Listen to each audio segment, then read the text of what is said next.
First of all, thanks for inviting me. By the way, I'm Saket Kumar, and I'm working as a research scientist for the Next Energy project at University of Calgary.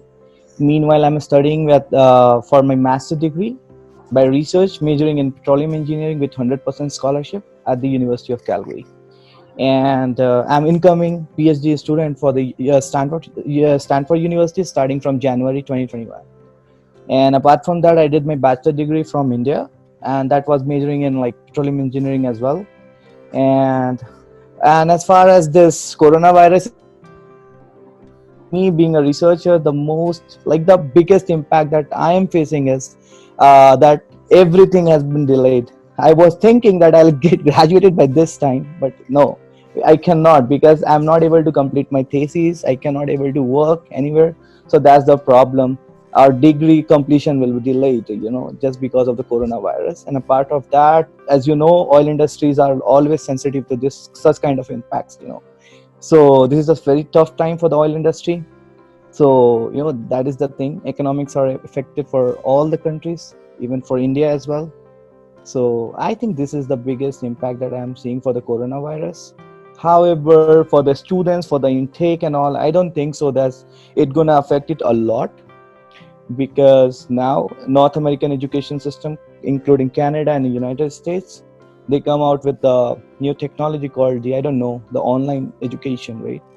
So they are giving you classes based on the online, right?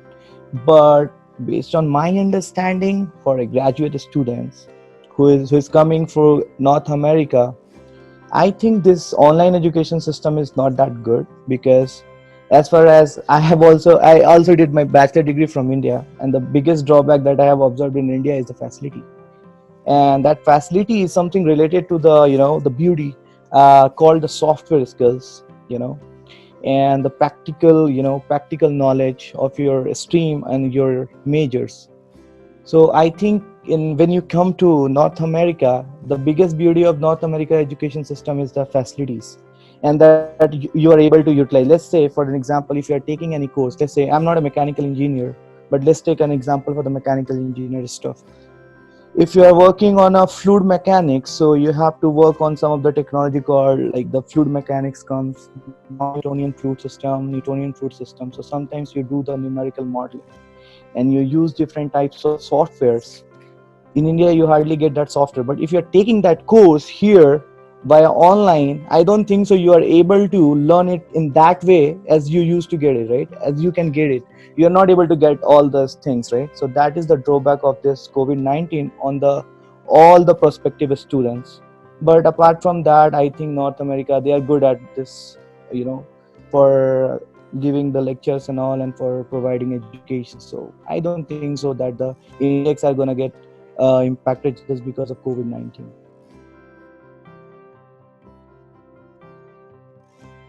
For a graduate student, the fees is around, it varies, right, from department to department. So I don't know much about the other departments, but I can tell you, lump sum fees for the chemical and petroleum engineering for a master degree is something around $20,000. And the living expense is going to be, it depends how you're living, right? So let's say for an average living expense is $1,000 a month, scholarship, a good stipend. So yeah, my fees and everything has already been covered, and living expenses are easily getting covered with my stipend. So that is, here we go. Yeah.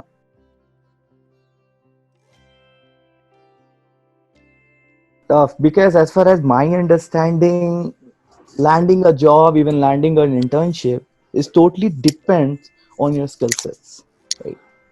Everyone these days, everyone is having their engineering degree. Everyone, like, when you see, everyone is having an engineering degree, but the skills, they do hardly have the skills, right? So whatever you are studying, if you're not able to understand where you're going to apply it and how you're going to apply it. So I think if you have these things, it's easy, very easy to get an internship. It's very easy to get a job here in North America.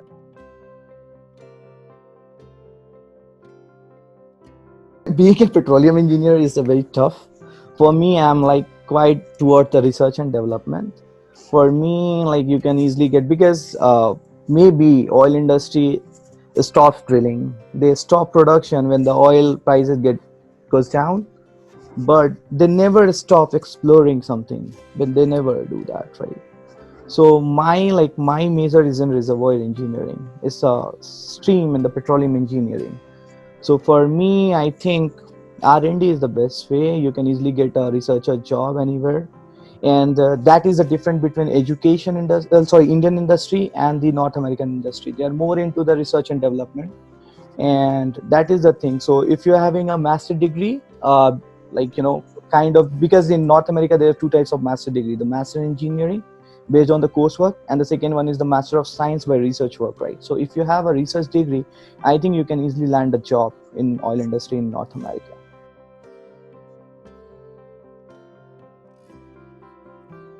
Is very easy.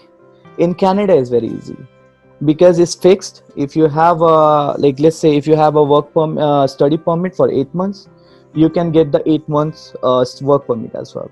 But if you have a degree uh, of more than 2 years, then you can get a work visa of 3 years.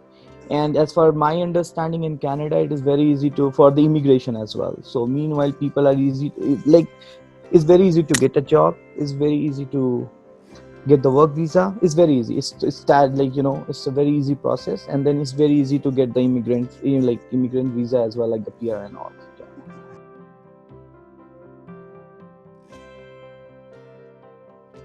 I think that I told you, like, the beauty of this university is just like you're able to understand whatever you are reading in your textbook, how you're going to implement in the industry, because most of the professors are of the first generation petroleum engineers. They are those who actually initiated the oil industry in the world.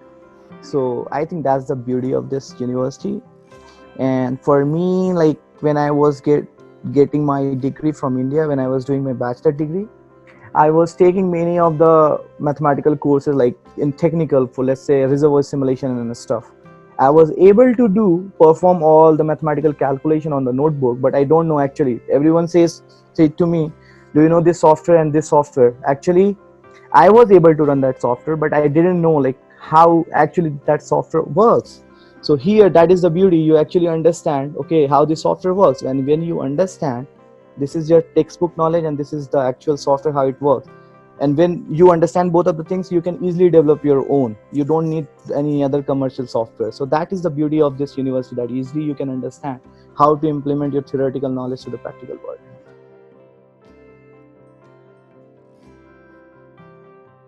As I mentioned to you, like, during my bachelor degree, I, like, my professor was the first petroleum engineer from India, Dr. D.N. Saraf, and he's highly recognized person in the whole world for his stream, reservoir engineering. So he also had their degree, or I think PhD, from University of Berkeley, California, Berkeley. So he referred me and he said, I think you should go for a research degree, because I was very inclined toward the research and development. So there I started to pursue my goal towards the research and development in petroleum engineering.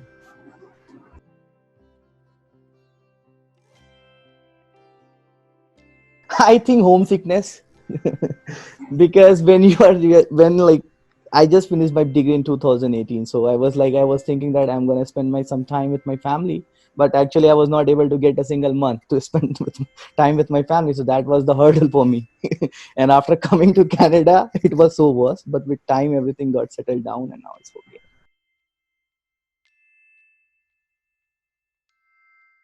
For just career, I don't know, like, when you study, everyone is having a dream to get a job. But actually, you any whosoever is working for anything is a job, no matter if they're constructing something stuff, or they're working in an office on an IT company, or whatever they're doing, is all everything is job. But when you are passionate about something and you are getting the same thing uh, in the industry, right, and you are getting paid for that, I think that would be your career. Everyone is having their career in their way, so that is how I have made my own career.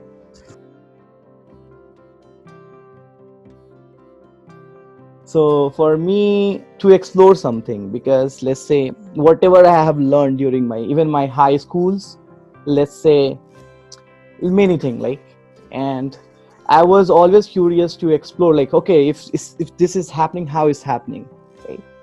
So there, that curiosity rises with time, and now you can see I become a researcher and I'm finding something new. So I think that is my passion, to explore something new and in my area. Now I think my future plan is to start my PhD, get it done, and then I'll work in the industry for some time, and then yeah, that is how it goes. And then I'll join some university as academia.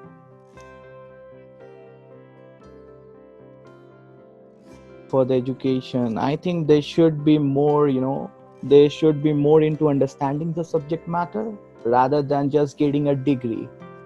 Because in North America, your skill gonna help you to get the job, not the degree, not the university, not the grades, and not the subjects. If you have skills, you can get a job easily. No matter you have your majors in electrical engineering, doesn't matter, you're not gonna get a job in oil industry. Doesn't matter, right? So I think that's the suggestion. And yes, for the admission and all, I think you should get a very good GRE scores. That is very important. And the very very very important thing is like your letter of recommendation. Get a letter of recommendation from a very good, highly recognized professors, and then get good grades in the subjects and have a good subject matter expertise, and it's gonna help you out in getting admission at good universities.